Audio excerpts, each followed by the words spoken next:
dans cette vidéo, on va voir ensemble pourquoi on ne vous respecte pas, ou en tout cas pas assez, et surtout quoi faire, quoi mettre en place pour que cette situation s'améliore.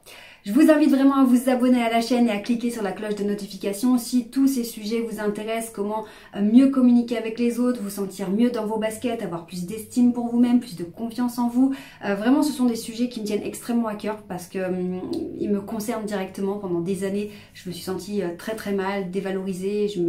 Quand j'y repense, c'était juste un carnage dans ma tête. Et j'ai eu besoin de me construire comme ça pendant des années. Ça a pris du temps, c'est vrai.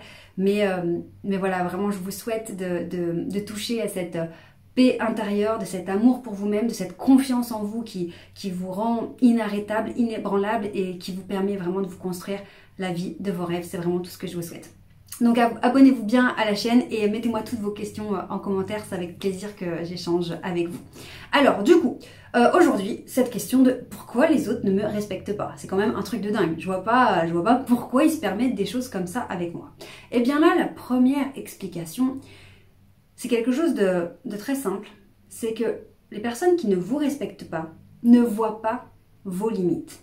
En fait, si vos limites ne sont pas assez claires pour elles, ils vont, de manière consciente ou pas, les franchir jusqu'à vous marcher dessus.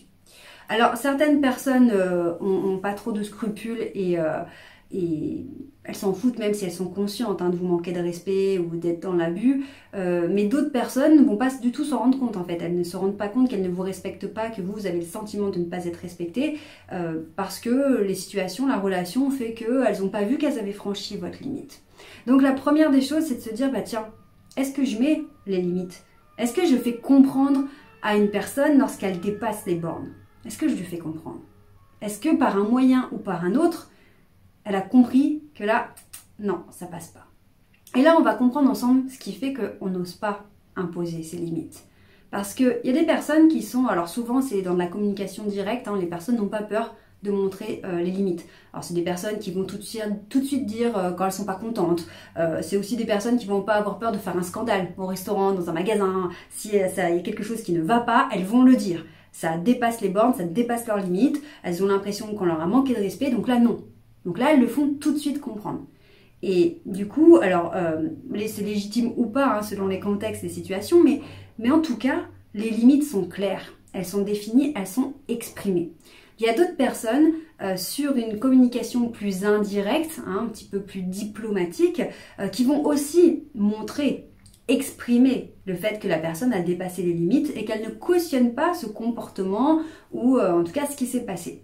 Et donc ces personnes-là en fait vont arriver par un moyen ou par un autre à faire comprendre que non, là non, c'est pas possible, là je suis pas d'accord.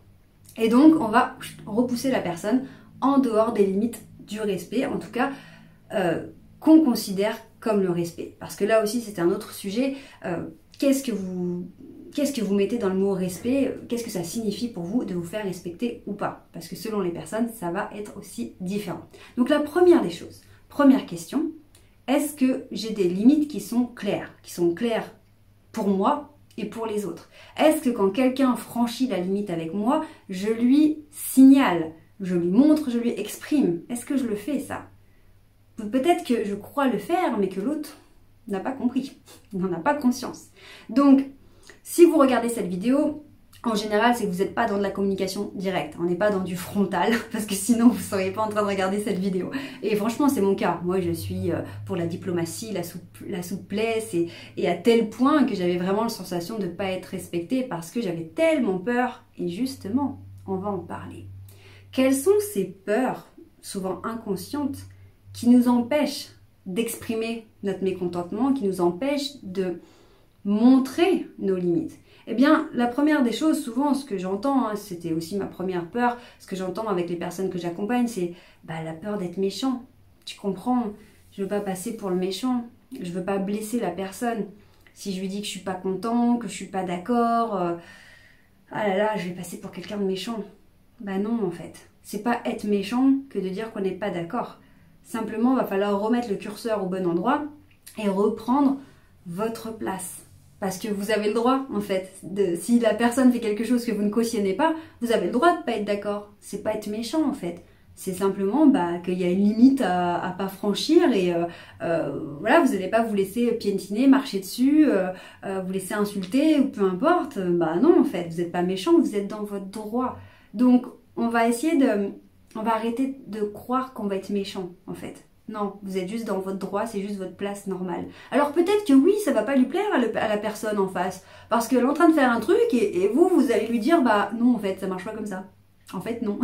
En fait, si tu veux faire, je vous donne un exemple, hein, tu viens pas chez moi à l'improviste, juste préviens-moi avant, parce que je fonctionne pas comme ça. Vous êtes pas méchant, vous êtes pas en train de le rejeter, vous êtes pas en train de lui dire que vous voulez plus être son ami, ou voilà, non, vous êtes juste en train de remettre vos règles du jeu, vos limites, parce que la personne n'a pas respecté ça. Donc ce n'est pas être méchant, déjà, première des choses. C'est simplement être dans votre droit. Et puis, par rapport à la méchanceté, etc., il y a aussi comment vous allez le dire, en fait. On n'est pas obligé toujours d'être dans le conflit, dans le frontal, dans la confrontation. Vous pouvez dire les choses simplement, avec de l'empathie, avec des explications, et dire, bah, tu comprends, quand tu débarques chez moi comme ça, à n'importe quelle heure, sans me prévenir, bah moi ça me va pas parce que je suis en train de faire quelque chose, j'avais pas prévu, donc vraiment la prochaine fois juste envoie-moi un message, demande-moi si je suis dispo, tu vois, c'est voilà, c'est pas du tout que je suis pas contente de te voir, c'est simplement que franchement je fonctionne pas comme ça. Il n'y a rien de méchant là-dedans, vous êtes simplement en train d'expliquer de manière très posée, gentille, que là il y a une limite qu'il ne faut pas franchir avec vous. Et c'est pas du tout être méchant. Donc ça déjà, cette peur d'être méchant, terminée.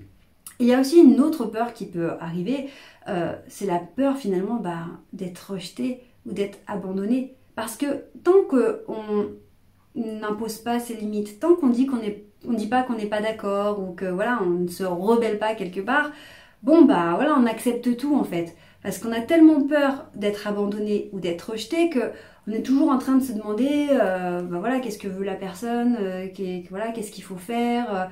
Et donc on est en train d'accepter tout et n'importe quoi parce qu'on a peur d'être rejeté ou abandonné. Parce que oui, finalement, dire à l'autre je suis pas d'accord, en fait, je suis pas d'accord avec ce que tu fais, je n'accepte pas ce que tu es en train de me dire, bah c'est faire un rejet de ce qu'il est en train de faire, c'est non en fait, je te dis non. Donc dire non, est-ce que la personne va se vexer? Est-ce qu'elle va m'en vouloir? Est-ce qu'elle va me détester? Du coup, est-ce qu'elle va m'abandonner?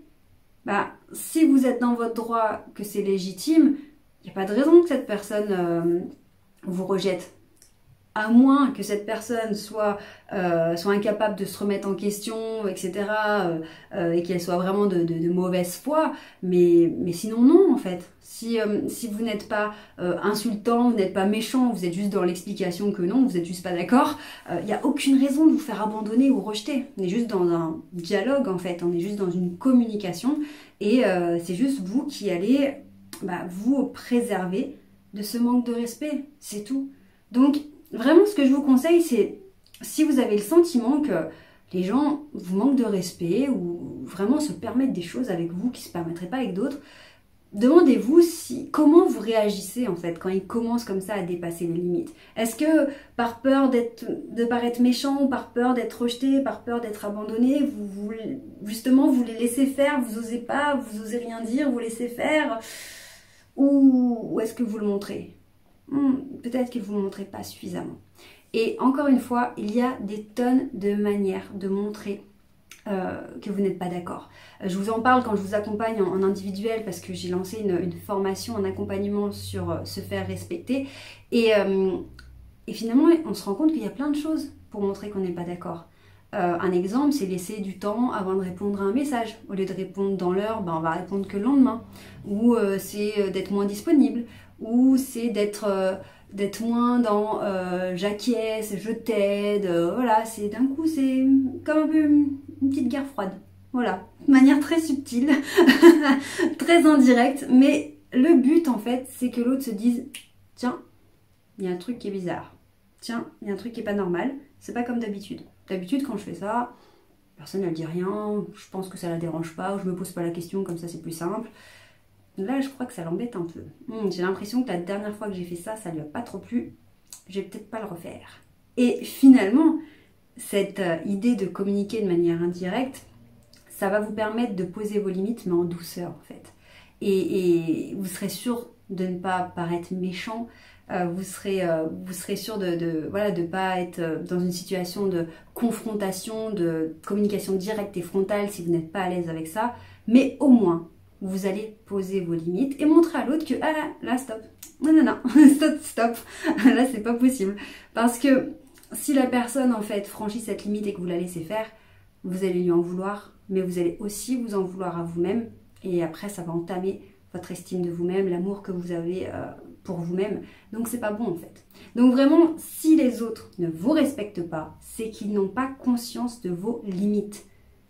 Soit ils les ignorent ouvertement, et là, c'est des gens à ne pas fréquenter, si c'est fait vraiment de manière consciente, soit c'est que vous ne les montrez pas assez. Donc on y va, on manifeste qu'on ne cautionne pas, qu'on n'est pas d'accord, que ça ne passe pas. Et c'est dans votre façon de manifester vos limites que vous allez être à l'aise avec ça finalement. Parce que ça va être un détail finalement. Juste, ouais non là, non franchement, là il abuse. Voilà, tac, je vais faire en sorte qu'il ait compris. Et puis après les choses redémarrent. Soyez juste certains que les gens comprennent où sont vos limites et vous allez voir qu'ils vont vous respecter davantage. D'ailleurs, franchement, j'ai des personnes que j'accompagne, elles avaient peur de paraître méchantes et puis elles me disent mais tu sais Charline, j'ai dit ça à la personne et puis du coup j'ai fait ci, j'ai fait ça et au début j'avais trop peur de comment elle allait réagir et en fait elle a super bien pris, elle m'a même m'a dit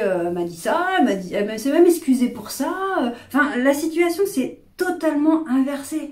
Bah ouais, parce que du coup vous donnez un cadre aux personnes, vous donnez un cadre à vos relations et ça devient plus facile, plus cohérent, on comprend mieux ce qui se passe et au moins les gens savent mieux comment se comporter avec vous et c'est plus clair, c'est plus simple pour tout le monde.